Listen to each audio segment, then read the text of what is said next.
My name is Lena Caro. I'm 26 years old. I can tell you the exact second my relationship died, not the day we stopped talking or the moment I finally walked away, but the precise instant something inside me flipped off like a light. It was 3 a.m. on a Thursday, our bedroom dark except for the faint city glow sneaking through the blinds. I woke up, reached out, and felt nothing but cold sheets. The other side of this bed was empty. It wasn't the first time. My boyfriend Alex liked to clear his head with late-night drives or grab a drink with friends after I'd already fallen asleep. I used to tell myself it was normal. We were young, we lived in a busy city, not everyone had the same sleep schedule. But that night, something felt wrong in a way I couldn't explain. His phone wasn't on the nightstand, it was downstairs, buzzing over and over on the kitchen counter, filling the silence with a constant insect-like vibration. I lay there for a minute, heart beating too fast, trying to convince myself not to overreact. Then I picked up my own phone. "Hey, you okay? Where are you?" That was it. No essay, no accusations. Just a simple message from a girlfriend who woke up at 3 a.m. and found her boyfriend of 2 years gone without a word. 30 seconds later, my screen lit up with an incoming call. "Alex," I answered, relief already starting to form in my chest. "Hey, are you serious right now?" He was screaming, not raised voice, not irritated, but full-throated, furious screaming. "You're checking up on me at 3 in the freaking morning," he shouted. "Do you have any idea how suffocating you are?" I sat up in bed, pulse hammering. "I just woke up and you weren't here," I said, stumbling over the words. I was worried. "No, you're controlling," he snapped. "This is exactly what I'm talking about.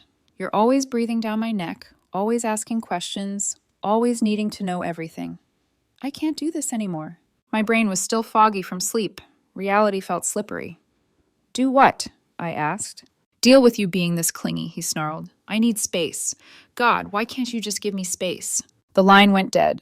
I sat there in the dark, phone pressed to my ear long after the call ended, listening to the empty hum. 2 years together, 8 months living together, and I was too clingy for asking where he was at 3 in the morning. Something in me just stopped. I looked around the room like I was seeing it for the first time. The bed we were in had been mine before he moved in. Most of the furniture in the apartment, sofa, dining table, TV stand, was from my old place.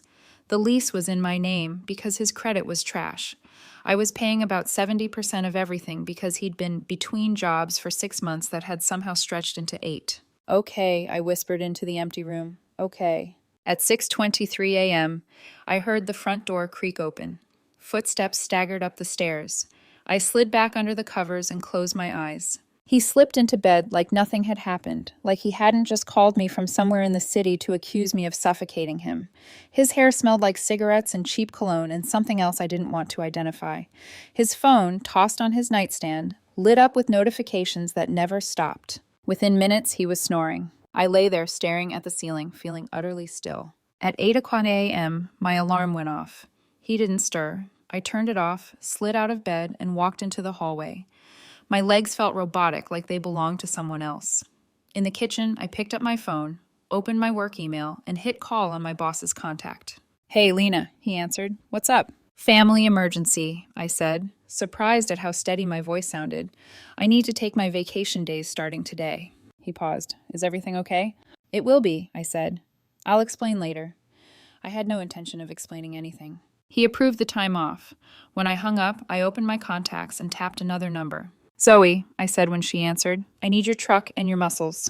She didn't even ask why. "Send me the address. I'll be there in 2 hours. You're buying coffee." By the time Zoe knocked on the door at 10 o'clock a.m., Alex was still dead asleep, dead to the world he had just fractured. His phone buzzed and buzzed beside him. He didn't move. We moved fast. Every piece of furniture I owned went into Zoe's truck. The couch, the dining table, my dresser, my bookshelf.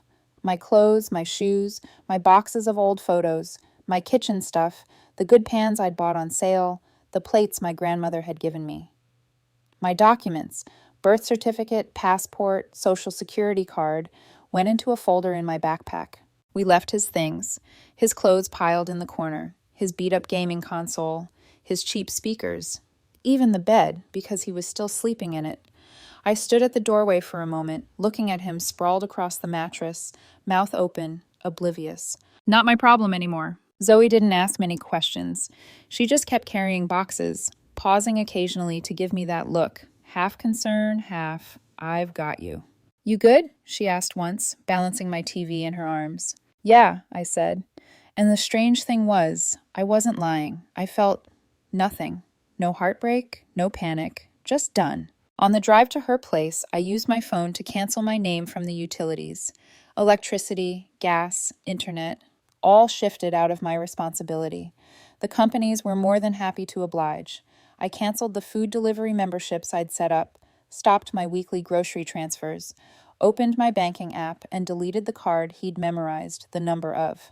We had always kept separate accounts, thank God, but I'd been Venmoing him money for gas and groceries every week. I deleted the app. On the way back from the second trip, I stopped at my cell carrier's store. New SIM card, new number.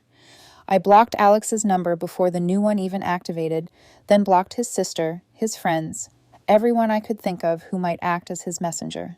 I walked out of that store with a different phone number and the kind of calm you only get when you've already lost something and realized you're still breathing. Then there was the ring. Yeah, I was that girl, the one who had been planning to propose. I'd saved for a year, picking up extra projects at work, saying no to trips, skipping new clothes, to buy a ring I thought would be the start of a forever. $4,200, tucked away in a velvet box, hidden in a shoebox in the back of my closet. I took it straight to the jeweler. I need to return this, I said. The engagement isn't happening. He winced sympathetically. I can't give you full price back. I can offer $3,100 in cash. Sold, I said. By 4:00 p.m., I was holding $3,100 in an envelope and the last of my illusions about Alex in the trash. There was one more thing. 6 months before, I'd turned down a job offer in another state, better pay, stronger career path, because Alex said he couldn't leave his friends and wasn't ready to start over somewhere new.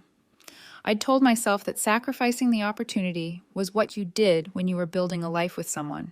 I sat in Zoe's driveway, dialed the number from that old email, and took a breath. Hi, this is Lena Caro. I interviewed for the junior operations analyst position a while back. I know it's a long shot, but I was wondering if the role is still open. I expected a polite rejection. Instead, I heard surprise. Lena, we actually never filled that position. Are you still interested? I looked at the envelope of cash in my lap, thought about the empty bedroom I'd left behind, the way my heart hadn't cracked when Alex screamed. Yes, I said, I'm very interested. Can you start in 2 weeks? I can, I replied. The whole operation, from the 3 a.m. phone call to signing the new lease in another state, took 11 hours. By 9:00 p.m., I was gone. No note on the counter, no drawn-out conversation, no explanation left for a man who had made it very clear he needed space. He got it. I slept at Zoe's that night on her couch, my boxes stacked around me, my phone blissfully silent, my number already changed. She handed me a blanket and a mug of tea. You good? She asked again. I stared at the ceiling. Weirdly, yeah. The next morning, I drove 15 hours to my new city with everything I owned in the back of a rented van. 2 weeks later, I started my new job. New city, new apartment, new phone number, completely clean break. I didn't know then that 3 years later, in a coffee shop I'd come to think of as my safe little corner of the world, the past I'd neatly amputated would sit down across from me and say, "So this is where you've been hiding." But that's another part of the story. For that night, all I knew was this. He told me I was too clingy and needed space. So I gave him as much space as I possibly could. 3 years can feel like a lifetime or like the blink of an eye, depending on what you do with them. I decided, somewhere on that 15-hour drive with my whole life in boxes behind me, that I was going to make those years count. Not for him, for me. The new city took some getting used to. Different skyline, different rhythm, different grocery store layouts that made me irrationally angry for the first month. But the job was worth everything. The team actually listened to my ideas. My boss gave feedback without making it personal. I got promoted once, then slotted onto a project that gave me more responsibility than I'd ever had before. My bank account grew. My shoulders slowly descended from my ears. I went to therapy because my brain wasn't done with Alex, just because my body had left. I had dreams where he'd show up at my door, dreams where I'd be screaming at him while he scrolled his phone, dreams where I'd find myself back in that bedroom at 3 a.m., staring at cold sheets with my heart in my throat.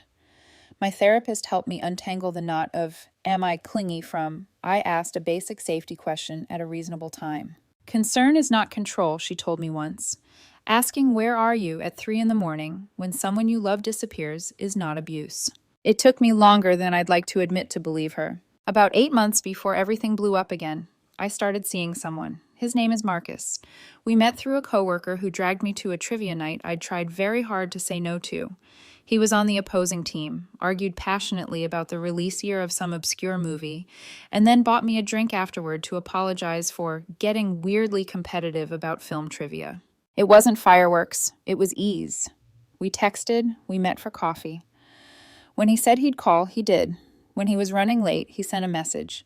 When he went out with friends, he told me where he was going and approximately when he'd be back. Not because I demanded it, but because that's how he operates. Considerate, communicative, normal. The first time he texted me, "Hey, I'm heading out with the guys. I'll be home late." My stomach dropped in a familiar way. Then I looked at the message again. There was no accusation, no defensiveness. He was just including me, looping me in. I stared at that little bubble of text until my eyes blurred, then replied, "Okay, have fun. Text me if you need a ride," and felt something inside me shift toward trust. Life was good, not perfect. Work was still stressful. I still had nights where I overthought everything, but solid. I bought furniture I liked, plants I was determined not to kill. I built a little life that belonged entirely to me. Then, on a Tuesday I had no reason to suspect would be different from any other, I went to my favorite coffee shop near the office. It was one of those quiet mid-morning lulls where the rush had died down. I ordered my usual, set up my laptop at a corner table, and sank into a spreadsheet. I didn't notice anyone approach until a voice cut through my concentration. "So this is where you've been hiding." My hands froze on the keyboard. The world narrowed down to that one sentence, that one tone. Half accusation, half smugness. I looked up. Alex was sitting down across from me, like we'd made plans, like we were still together, like the last time he'd spoken to me hadn't been through a phone at 3 a.m., 3 years ago. For a moment, my brain refused to connect the man in front of me with the man in my memories. He looked a little older, dark circles under his eyes, slightly broader in the shoulders. Same jawline I used to trace with my fingers. Same eyes that had once softened at the sight of me and then hardened whenever I inconvenienced him. "My friend finally broke," he said, uninvited, unbothered. "Told me where you went.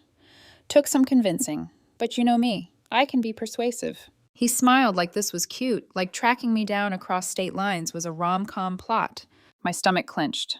"How did you find me?" I asked, ignoring the explanation he'd just given. "I told you," he said.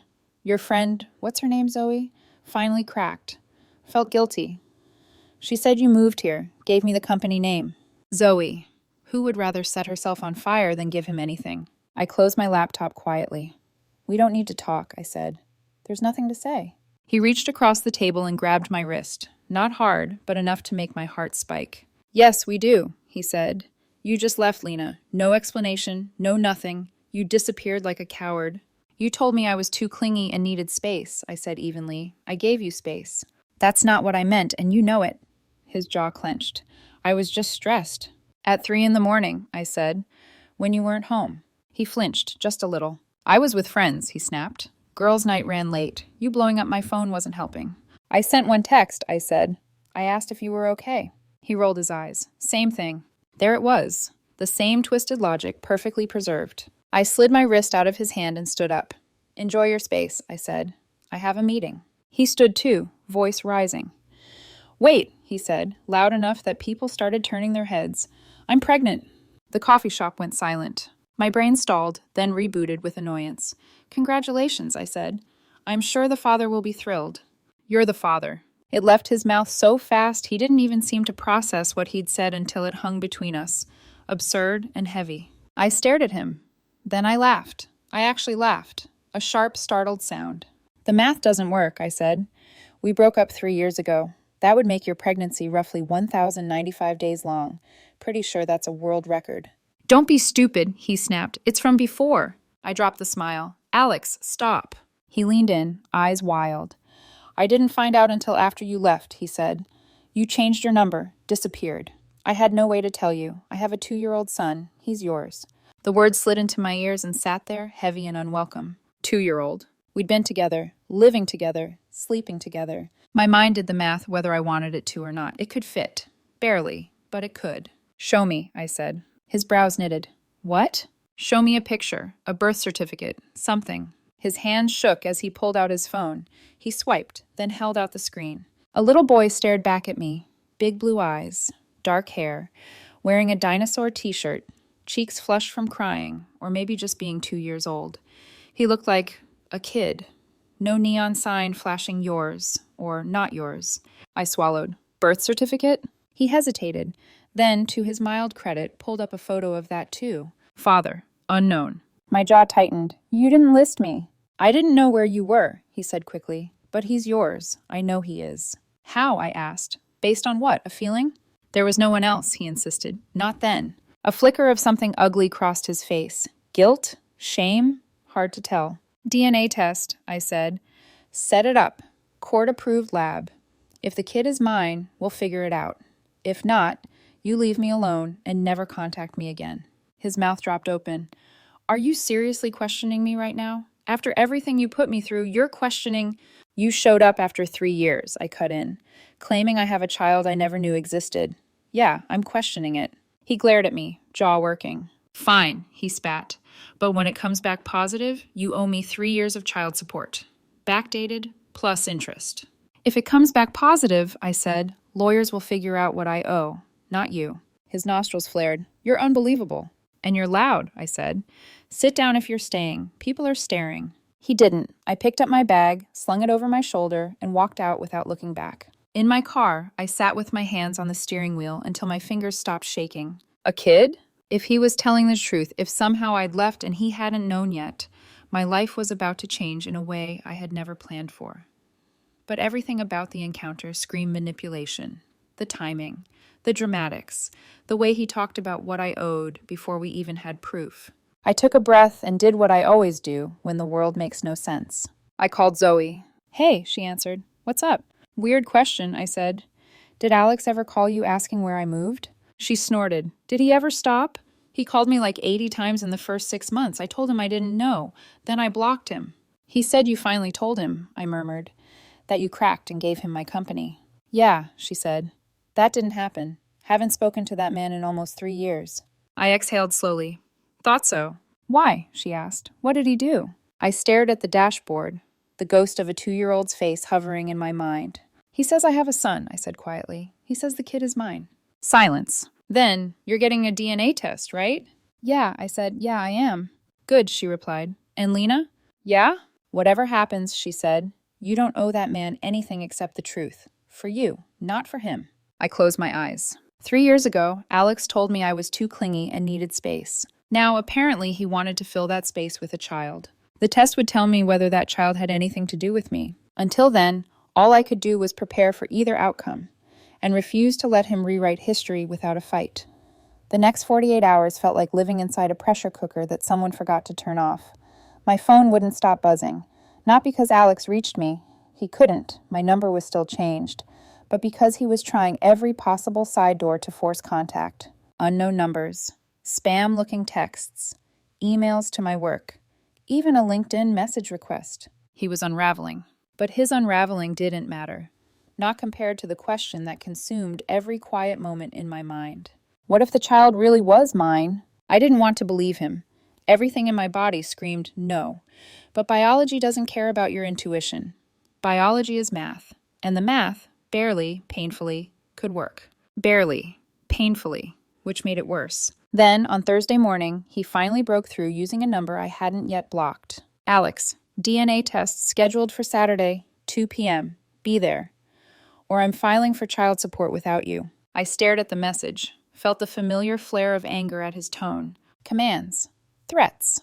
Always assuming he got the final say. I typed, me. Send me the lab name and address. I will verify it. His response took less than 10 seconds. Alex, quick results DNA lab. Fast, affordable, confidential. Red flags exploded across my vision. I Googled it. A website that looked like it was built in 2002. Clip art graphics, unclear accreditation, reviews that were either, great, fast results, or this place is a scam. Do not trust the results. Nothing in between. I pinched the bridge of my nose. He really thought I would walk into a non-certified, back alley, $49 DNA lab and trust my life to whatever paper they handed me. I called my lawyer friend, Grace, family attorney. No nonsense. Protective as a pit bull. Do not go to that lab, she said immediately. Why?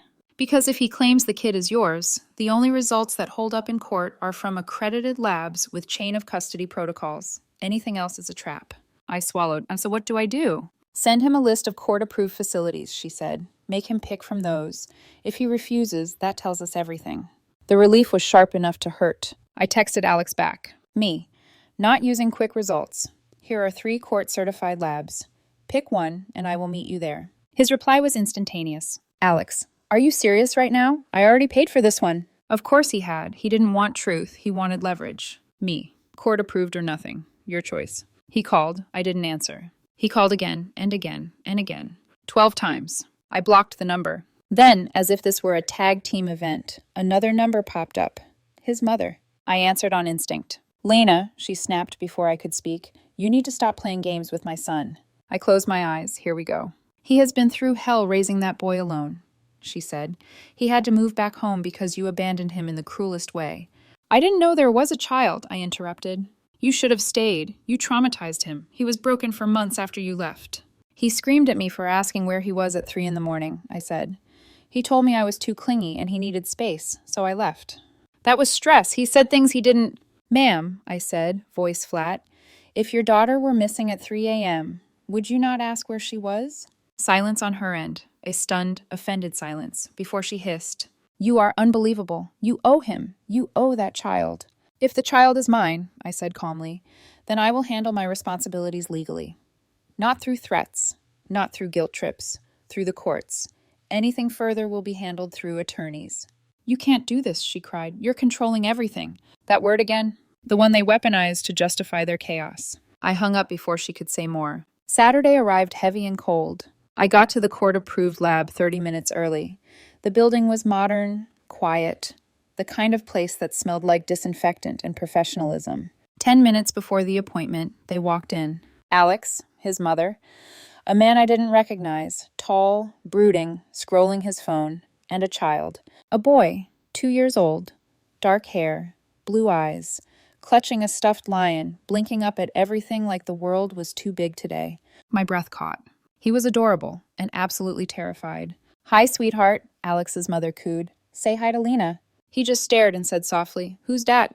This is someone we need to talk to, Alex said. Not, this is someone important. Not someone who might be your mother. Someone we need to talk to. The lab tech came out, clipboard in hand, smiling gently at the child. Okay, everyone, let's get started. The little boy didn't understand what was happening.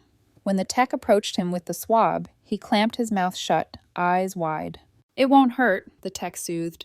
Just a little cheek tickle. He whimpered, clutching the stuffed lion tighter. Alex let out an impatient sigh. Come on, just open your mouth. The boy shook his head and started crying. Alex's mother stepped in, grabbing his chin. Stop being difficult. He cried harder, loud, hiccuping sobs. My stomach twisted. 3 years away hadn't made me immune to this kind of cruelty. The tech held up her hands. It's okay, she said gently. Let's give him a moment. We stepped aside. The child clung to the man who had come with them, the silent one who'd barely looked up from his phone.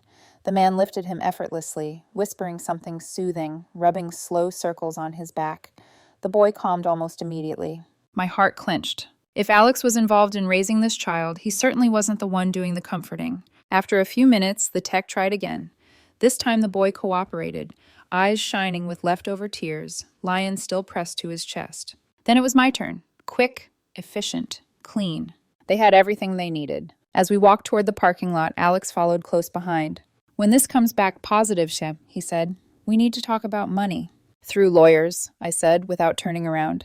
Stop saying that, he snapped. I don't want to drag this through the courts. I just want you to help support your son. If he's mine, I said, opening my car door, I will support him legally. Not under whatever arrangement you think you can manipulate me into. You're still controlling everything, he yelled. This is exactly why I needed space from you. I turned then, finally looked him dead in the eye. You vanished at 3 a.m. and screamed at me for being worried, I said quietly. You told me I suffocated you. You told me to give you space. So I did. 3 years of it. If you had actually been pregnant, you had every legal option available to contact me. You didn't. And now you want to rewrite the story to make me the villain." His mouth opened. No sound came out. I got in my car and shut the door. "You're going to regret this," he shouted through the window. "When you see how much child support costs, when you see what you missed." Maybe I would, maybe I wouldn't. But I wasn't going to let him decide my life again. I drove away. 3 days later, the email arrived. I saw the sender name, court-approved DNA testing services, and felt my heart drop into my stomach. I was in a meeting. I excused myself and ducked into the bathroom, locking the door. I opened the email. Read the first line, then the second, then the result. Probability of maternity, 0%. Conclusion, Lena Caro is excluded as the biological mother. Not mine, not even close. 0%. A laugh burst out of me, sharp, shaky, half sob, half relief. I slid down the wall onto the cold tile floor, phone in my shaking hands. I forwarded the email to Grace. Then, because I needed closure, I forwarded it to Alex. No message, no explanation, just the truth. 5 minutes later, my phone exploded with calls from new numbers. I answered one. "You sabotaged the test," he screamed. "You paid them off. There's no way." "It's a certified lab," I said calmly. "Chain of custody documented. I didn't touch anything. The child isn't mine. We're done." "No, we are not done," he shrieked. "You owe me." I hung up, then blocked him, then blocked every unknown number that followed, then changed my number again. It took 1 hour and cost me $35, worth every cent. I thought that was the end. But 2 weeks later, a man in a suit walked into my office holding an envelope. "Are you Lena Caro?" he asked. My stomach dropped. "Yes?" "You've been served." The envelope felt heavier than paper should. I didn't open it right away. I waited until I was in my car with the doors locked, engine off, the world quiet except for my heartbeat pounding. When I finally tore the seal and unfolded the documents inside, my vision blurred. Not from tears, but from sheer disbelief. I was being sued. Not for paternity, not for child support, for emotional distress and financial damages. Alex was suing me for $45,000 broken down like this. $15,000 for emotional trauma caused by my abandonment. $10,000 in stress-related medical expenses. $20,000 in lost wages and career opportunities due to the psychological damage I allegedly inflicted. My jaw actually dropped. I sat there in stunned silence before whispering, "You've got to be kidding me." The humiliation hit next, for being served at work, in front of colleagues, for having my private nightmare turn into public spectacle because one man couldn't accept that I no longer lived inside the shadow he cast. I called Grace, my attorney friend, and she told me to hire a professional, someone who specialized in navigating unhinged legal claims. So I did. Attorney Forbes was sharp, blunt, and unshakable, the kind of woman who could detect nonsense from a mile away. She read through the lawsuit once, then laughed, loudly. "This is one of the weakest claims I've ever seen," she said. "I've seen toddlers present stronger arguments." "Can he win?" I asked. "No," she said without hesitation. "But you'll need to defend yourself properly. It'll cost you some money, but far less than letting this circus go unchecked." She filed our formal response attaching the DNA test showing I wasn't the mother, screenshots proving Alex tried to force a non-certified lab, text records of him calling me controlling, proof of my steady employment and legal relocation, evidence of his ongoing harassment, and a neat counterclaim for attempted paternity fraud and harassment. The next 6 weeks were a blur of legal exchanges, phone calls, emails, document requests, and moments where I sat on my couch, staring at nothing, wondering how a single person could create so much chaos after so much silence. But discovery was a gift. Attorney Forbes dug through Alex's evidence, including therapy bills showing he'd started counseling 2 weeks ago, not 3 years. Then she found the goldmine. His social media, public, forgotten, very loud. There he was, posting, "Living my best life finally, single and free. Should have left sooner, hello." From nights and club outings within 2 weeks of my departure 3 years ago. Not exactly the portrait of an abandoned, traumatized man broken by heartbreak. When Forbes showed me the screenshots, I laughed so hard I cried. "Judge is going to eat this alive," she said. And she was right. The hearing arrived on a rainy Wednesday that felt cinematic in the worst way. I walked into the courtroom with Attorney Forbes at my side, calm only because she was calm. Alex was already there, clean-shaven, button-up shirt, his mother beside him in a grave-looking gray dress, clutching tissues. The third man, the one who had come to the DNA test, wasn't there. His absence told a story all by itself. Alex's lawyer looked like he specialized in discount divorces and parking disputes. He started with their narrative. Your Honor, my client suffered severe psychological trauma after Ms. Caro abandoned him unexpectedly. She vanished without explanation, leaving him emotionally devastated and financially destabilized. I stared straight ahead, jaw tight. He attempted repeatedly to contact her, the lawyer continued. She blocked him on all platforms, further inflicting emotional harm. During a vulnerable period, when he was raising a child alone, she refused to offer support. Her negligence has caused lasting damage to his mental health. Judge Patel was a middle-aged woman with sharp eyes and the posture of someone who had no patience for nonsense. She held up a hand.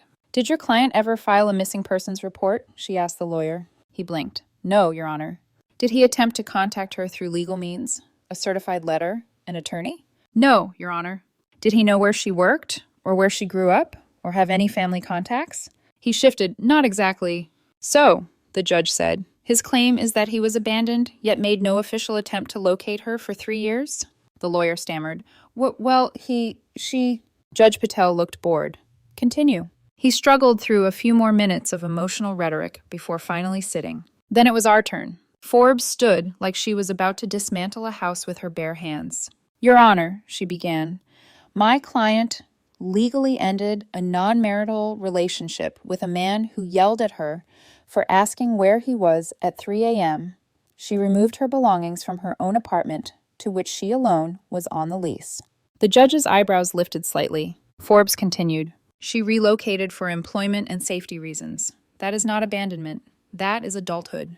She presented the 3 a.m. call transcript, the DNA test results, excluding me as the mother, the timestamp showing Alex attempting to use a fraudulent lab first, my call logs documenting harassment, his mother's voicemail calling me a controlling villain, and, most damning, the social media posts. Forbes held up her tablet so the judge could see the captions. Single and free.